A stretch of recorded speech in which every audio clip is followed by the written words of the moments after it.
Good late Tuesday, early Wednesday. Meteorologist Casey Cloud here in the Weather Center right now, giving you a look at that current Doppler radar picture across the region. See a little bit of shower activity around here toward the coastal waters, the East Coast, but not really too big of a deal. We've had some passing showers here looking back, but nothing to be stressed out about or anything like that for sure. But as you're kind of looking here at our current temperature map, you see 70s more the predominant story in the Florida county, 60s in Georgia, but as we look ahead, we're going to see 50s and maybe even a few rural spots, maybe some 40s on the board by early next week. We'll have more details on that here as we look ahead here in a few moments as we look at things. And we'll still be refining some of the forecast model details, but it's something to kind of keep your interest there, I guess, in terms of that here as we're looking ahead. Also, another storyline here, and I'll go ahead and put the wind direction on here because that plays a role in things.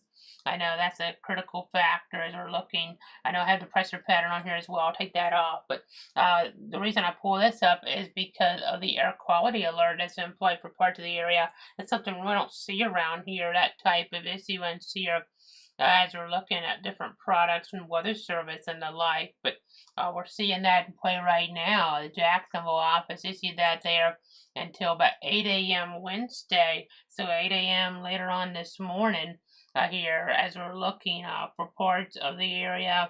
Specifically, they're talking about areas there of Hamilton, Baker, Northern Columbia, Southern Columbia, and then over toward coastal Duval, the Trout River area, South Central Duval, and Western Duval, including the cities of Jasper, Jennings, Westlake, Belmont, White Springs, McClenny, Olustee, Winfield, Swanee Valley, Arlington, Jacksonville, Ocean Way, Talleyrand, Columbia, Lake City, Orlando State Park, Lulu, Watertown, Ortega, Riverside, San Marco, and Normandy. We have those under an air quality alert. Now, it's not going to be that big of a difference between one area and the next, like you would maybe with severe weather or something like that. But the Florida Department of Environmental Protection has issued an air quality alert due to elevated levels of particulate matter of 2.5 micrometers or less until 8 a.m. So members of sensitive groups may experience some adverse health effects, but the general public's not expected or likely to be impacted here at this point. So that's some good news, but still got to be careful being a sensitive group. I know looking here toward Tallahassee, they issued this air quality alert as a special weather statement until 8 a.m. For parts there of the Big Bend region, talking about Leon and Inland McCullough, including the cities of Bradfordville, over toward, I know we have Killarney Estates, just kind of going over these a little bit quicker than I did with the other region, but Killarney Lakes and Tallahassee here with that threat, even down toward Hilliardville and Wakulla Springs. But that's that air quality alert there, where we could have members of sensitive groups that might experience adverse health effects, but the general public's not likely to be impacted, unlikely to be affected right now. But it's got to be kind of careful. That's unusual. This is because of the smoke there from the Canadian wildfires. So an odd situation here. We really don't see that around too much. Reducing visibility out there, as you've seen, maybe if you've been out and about, I know kind of can be an issue too, even on the roads if you have maybe fog mixing, something like that. We'll get into some safety tips on that here in a few moments. Another thing I want to touch on here, as I go ahead and take the wind arrows off, I want to zoom the map out a little bit, and we're going to go out toward the west now and kind of see, look at things toward the Lone Star State. We have a severe thunderstorm warning out there right now, closer toward the Texas-Mexico border. You see that yellow box there indicating the potential for some 60-mile-an-hour wind gusts and quarter-size hail. There's a little bit of a tornado risk as we get further up there. You see storms kind of moving mainly out of the biggest risk with that. We've had some tornado warnings as we look back on that Tuesday and toward parts of Kansas and Nebraska. Now, as we look ahead into toward Wednesday, maybe shifting a little bit further toward the south there with that risk to some degree. So that's something we'll be keeping our eyes on here for sure. Just kind of checking some things behind the scenes real quick here in terms of that risk area for that Wednesday here. is a slight risk. The tornado risk goes from Fort Stockton or so through Oklahoma City. There's only a 2%er right now, so nothing overly significant expected at this point, but we'll watch things, of course, just in case. And you have Lubbock in there, Wichita Falls there as well. And then speaking of Wichita Falls, they're under a wind risk, or we could even have some significant wind gusts in there. So we'll have to watch for that. And then as we look here, I'm looking behind the scenes at the hail risk here, Lubbock, Oklahoma City could get some pretty big hail in there. Slight risk at this point. May get an upgrade or an enhanced risk there at some point. I know we did have an enhanced risk at one point out this way, but they lowered it slight as we were looking at things. We see the temperature trends a lot cooler out toward Colorado. It's looking like October a little bit now, as it's been kind of unseasonably warm in some spots. We'll still have to watch that pattern now to some degree, as things still can be unseasonably warm here as we're looking at things across different parts of the country. But as we go ahead and look right now toward the tropics, I want to go ahead and pull up here our graphic source if we can, and that's going to show you guys the storm name list. I know you have Rena checked off now, crossed off per se, but we have Philippe still out there. Season running for a little less than 2 more months. We'll continue to watch. Of course, we had Idalia now over a month ago, that month anniversary passing us there on Saturday, and we're still dealing with the after effects towards some of our local counties. But as we go ahead and see here, that track for Philippe, there's been quite a few changes with this. So we were looking last week. At one point, I had it more toward Puerto Rico, then it kind of shifted away. Ended up getting a little bit closer there toward areas like Puerto Rico, Virgin Islands, even though not maybe into the tropical storm warning type of scenario for them. But you see getting close toward Bermuda as we look ahead into where the timeline possibly, and then now shifting toward the west with a track, maybe toward the northeast here. This is not something that was showing up earlier on in the modeling. Pretty drastic change, quite honestly, here, but the overall pattern, take this out that way toward maybe Maine or Canada here with Philippe as we look ahead. Even see areas toward Nantucket on the outer fringes there of that cone of concern. But you can see extratropical maybe Saturday night, but the winds would be up there, so it could be a storm system here as we look here back at our name list again. I know it could be, remember we had, of course, that system that made it up there earlier on in hurricane season. We were talking about Lee there, and well, this one here could have some similarities. We'll just have to wait and see, though. So we'll just continue to watch that. But now another thing I want to talk about, this is something, it's really early on, and we may be kind of making too big of a deal about it this far out because it's very early in the model trends. But the timing of our updates worked out here where there's enough of a hint at it. I saw it in some of the other models and in Europeans modeling ensembles per se picked up on this. This runs through early Friday the 13th next week, and it's showing maybe some low pressure development here toward the Gulf of Mexico. And this time of year, we've seen it before with other systems. We got to be kind of careful with that. I mean, not that it would be something, if that cool air kind of comes in, maybe hopefully it wouldn't be able to get too significant, but we have seen significant systems before. There's no indication of this right now, but of course we've seen stuff develop before in the month of October that have been significant there. I know we're talking about Michael and Matthew. Those come to mind, of course. Right now, these pressures aren't really low for the most part, but this really indicates maybe different development scenarios, not numerous systems, but we'll just continue to watch here. We'll continue to monitor. I know we're just looking at everything here with you guys in the Weather Center right now. It's very uncertain, but again, possible later hurricane season, Gulf of Mexico development pattern that we've seen before could be setting up. I mean, we've had other hurricanes or tropical storms, subtropical storms develop this time of year. Could be a pattern like that. But another thing to mention, I know we've started to maybe hear about this some here. If you're kind of in the meteorology community, you know more. But I mean, this is something that we talk about here, even that makes its way maybe into the mainstream a little bit more with the solar eclipse happening next week. It's going to be an annular one. So it's not going to be a total one like next year. It's not quite as big of a deal. We're going to have peaks like in South Texas. You'll still have to wear those glasses if you were to travel there for the eclipse. There's a path there. It's not just South Texas, but point being a scenario here where even at the peak, if you got it, you just have to wear the sunglasses there. That I shouldn't even say sunglasses. I should say that you can't actually. Sunglasses are not going to protect you. You have to have a special clips glasses here uh, that you wear in this type of situation. So a special type of eclipse glasses you have to buy, or you can't look at the sun there, or you can use some other instrumentation per se as well, but you gotta be really careful because it can be really, really serious and harm your eyes if you look at that.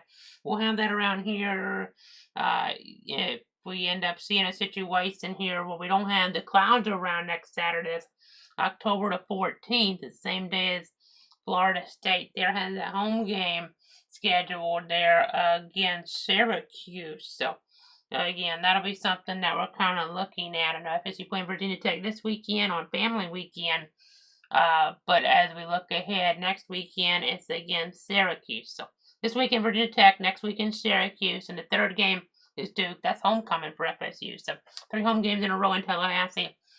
Just wanted to throw this out there. It's nothing to stress out about or anything like that, but even just the overall pattern here promotes cloud cover. That could be something where we would get over 50% of that sun covered there by the moon. But if we have cloud around, you're not going to be able to even use glasses, special eclipse glasses to be able to see that. So there's something to kind of keep in mind there as we're looking at things. Tropical climatology suggests we still have that potential here. It starts to drop off, especially after we get it back to back October 15th, but we still have systems in the past to look to, like last year, very rare with Nicole, or in '85 with Kate, that says we could still have development through the end of November. So just something to kind of keep our eyes on there. But I know we've had those warmer water temperatures that have been an issue, so we'll see. But right now, nothing to stress out about for our local viewers. We'll let you know if you need to be concerned. Idalia is our big storm this year, and hopefully that'll be the only one that we have to really contend with here in terms of any big issues here, direct impacts. But let's go ahead and see the next 7 days in terms of that rainfall forecast now. You can see as we look out toward parts of Oklahoma and Texas and Arkansas, some of those areas could get a good bit of rain here. We have that severe weather set up to some degree looking ahead. See lesser amounts of maybe none really in parts of Alabama, Georgia. That could be an issue if we dry out too quick in some of those areas. And then you see even North Florida, not too much rain, a little bit more toward maybe the first coast there, but that's still not that much overall, 1/4 of an inch or so. So you go to cloudweather.com/radar for an interactive look at things when we're not on the air there. So let's go ahead and see now fog safety tips in case we have some of that, or just really for the haze. I mean, it's reducing visibility numbers. I mean, as I show you this right now, let's look at behind the scenes. We're down to 4-mile visibility in Keystone, 7 miles in Lake City. Jackson International Airport are at 6 miles. Albany, Georgia is at 6 miles. Tallahassee's at 6 miles. So I know Brunswick can see 10 miles up there, but overall, lower visibility, whether it's fog or haze from the Canadian wildfires, like we referenced. You just want to make sure if you're having some issues there, and you see that threat really in your storyline, to slow down and give yourself extra time to reach your destination. Make sure your vehicle is as visible as possible to other vehicles by using your low beam headlights. I tell them that at night, and then leave plenty of room between you and the vehicle in front of you, or right at dawn or dusk there. But let's go ahead and see now something a little bit funner to talk about. I had this out last week. I thought I'd say this to you, an updated version again. I know we have the games here toward the weekend, so we may or may not say this to you again with the same rankings, of course, on Thursday night. But I did make some changes from this last week here. I know FSU and Ohio State were off, but my Seminoles, they're getting back in action as a reference here this week. But a few changes here, not a lot. I mean, not wholesale changes or anything crazy. Everybody still has the 0 and the loss column on here, of course. Speaking of teams that don't, I know the Florida Gators, unfortunately for them, for our Gator fans that might be watching, they have homecoming against Vanderbilt this week, and hopefully for their sake they can get that win there. Graham Mertz, they're doing a good job, but the team just has Roy struggling. Of course, Jordan Travis doing a great job for the Florida State Seminoles there, and I have them still at number 4 in my rankings. I know the national rankings have them. They're the AP at number 5. I have them ahead of Ohio State. I have Texas a little bit lower, and I'm not sure about them yet still. They're playing Oklahoma this week. I mean, if they get that win, that could really jump them up there, depending on how it goes. If Oklahoma wins, though, they could really get up here pretty quickly. They may be even better than Texas in some ways. So we'll have to look at that. They're that big game. They're in the old Cotton Bowl in the Dallas area on Saturday at noon on ABC, Texas, Oklahoma. As we're looking there, I see another change that I made that you might see just jumping off right at the top, just trying to give you a little bit funner thing. Doesn't have too much to do with weather here. I mean, weather can impact the games, but Georgia here, I dropped them from 1 to 2. They really did not look all that great. I mean, Brock Bowers doing a great job. He used to be a Heisman candidate, no doubt, for Georgia. But they really struggled with the Auburn team that had a new coach there. And quarterback play, that was really just kind of with the transfer come from Michigan State, just kind of getting broken in there. So I dropped Georgia there from 1 to 2. I mean, of course, Michigan having that win. I know Nebraska's not as good as they used to be there in college football, where they really were a dominant team going back. But Michigan really took care of business there. And Jim Harbaugh, J.J. McCarthy moving them to number 1. Penn State, I'm still really high on them, higher than most folks, honestly. They really dominated Iowa there. I know Iowa's quarterback out for the year now, but they had him then.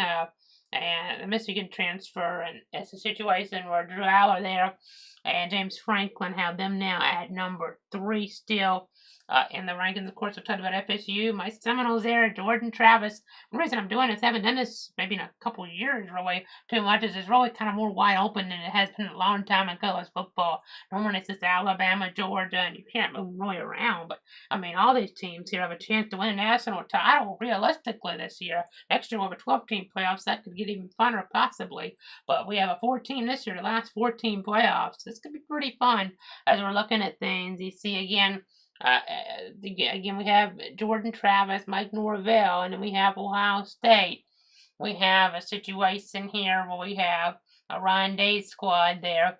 They had that win there at Notre Dame. That was a last second win. We'll have to see if they can consistently get the job done. And then we have, they still have a pretty young quarterback. Texas there, we'll see about them against Oklahoma as we referenced, and then Oregon there, I moved them ahead of Washington because just a couple different things. Washington only won by a touchdown against Arizona there the other night. I mean, you just never know how things go, and then Oregon had been a little more impressive. That one against Colorado, I know Colorado more competitive with USC maybe than what we were thinking there. So Oregon really dominating them. They'll play each other next week there on ABC. Not this weekend, but next weekend at 3:30 Eastern, 12:30 Pacific. So we'll kind of find out then. I think it's at Washington there toward that campus there in Seattle. But again, we'll find out more about Washington and Oregon at that point, though. I mean, since it is a road game, you got to factor in if it's a really close one, then maybe Oregon still is maybe just slightly better team on a neutral field. You never know. So again, if Washington dominates them, then maybe not. And if Oregon dominates, of course, going on the road, then obviously not. But Bo Nix, very experienced there with the Ducks. And the last year, the Pac-12, it looks like at this point, at least in its current form. So again, as Oregon will be moving to the Big Ten next year. Let's go ahead and see that 7-day forecast now. You guys might all be waiting for that, so let's go ahead and get into that here. At this point, you can see 20% chance of rain there on that Wednesday, 20% on Thursday, Friday, Saturday. May get a little bit extra moisture at the front, but nothing that's probably anything too much different than what we've already really been seeing the overall pattern with that rain there toward the East Coast, maybe in different spots, maybe in the area, but coverage-wise didn't be anything too crazy. But you see the drop in temperatures as we look towards Saturday, Friday, that University of Florida homecoming parade. Things look pretty good. Obviously, a passing shower can't be ruled out, but temperatures may be a little warm, so be careful there in that regard. Don't be in a situation where you're getting dehydrated, so make sure you're drinking plenty of water. But as we're looking there towards Saturday, it dries out, cools off, really gets cool. It's chilly here, I would say. And this is, the average. Some areas in rural communities, maybe where we're at here, in rural Bradford County, we could get down in the upper 40s maybe on Monday morning. We'll see. So that's not out of the question here with these highs into 70, 76, 77, 79, 55 there Sunday morning, 51 Monday morning, 52 I mean, 55 Sunday morning, 51 Monday morning, 54 Tuesday morning, I should say. Kind of the round numbers there, but you kind of get the idea. I'm mixing some numbers up, but Jacksonville, they average low around 66, so around average the next few days, but then we drop below average, just kind of trends down as you get further down, but I mean, it's not going to change that quick, and that means a little bit nicer conditions here as we look ahead. I mean, that's the coolest it's been in a while, probably going back since about May or so, just doing that off the top of my head. So, I mean, that's going to be kind of chilly. You need a light jacket probably Monday morning if you're going out to work there pretty early, or those kids are going out to the bus stop. So, that's something to kind of be mindful of. Even going to church Sunday morning, depending on how early you go, maybe that could be an issue there. And then not terrible. I mean, it's gonna warm up pretty quick. It's gonna be pretty nice here pretty quick, but it kind of depends on your tolerance there, the cold. And I know you're probably watching maybe Wisconsin or something, seeing 50s on here and laughing about saying wearing a light jacket. But around here, that is a little bit on the cooler side, I would say, with the drier coolness here. You see a little bit more moisture there Tuesday, but not by much. So that's your forecast there, an extended look at things over the next 7 days. And let's go ahead and jump back on over toward that Doppler technology. You see some accent toward area there, just off of southeast Georgia, really, but nothing overwhelming there. That's the good news. And we don't want any problems here. We're not expecting any problems. Roy, I know we had that terrible tragedy last week with lightning.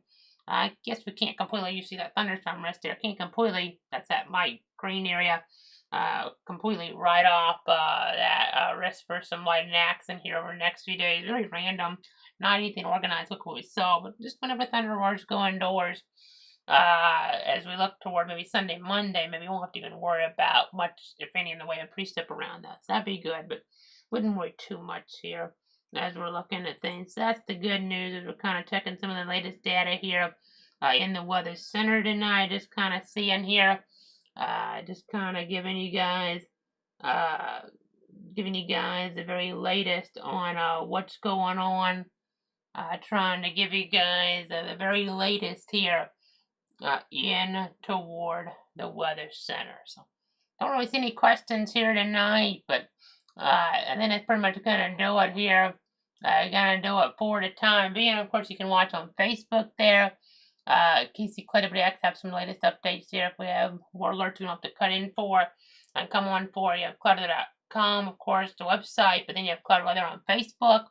You have Cloud Casey on Twitter. That's also called X there. You also have YouTube there, Cloud Weather. Make sure you hit subscribe and enable those notifications there. And make sure you enable all of them. And then you have Twitch there, Cloud Weather. So just something to kind of look at there. And of course, we'll have more for you guys as we look ahead.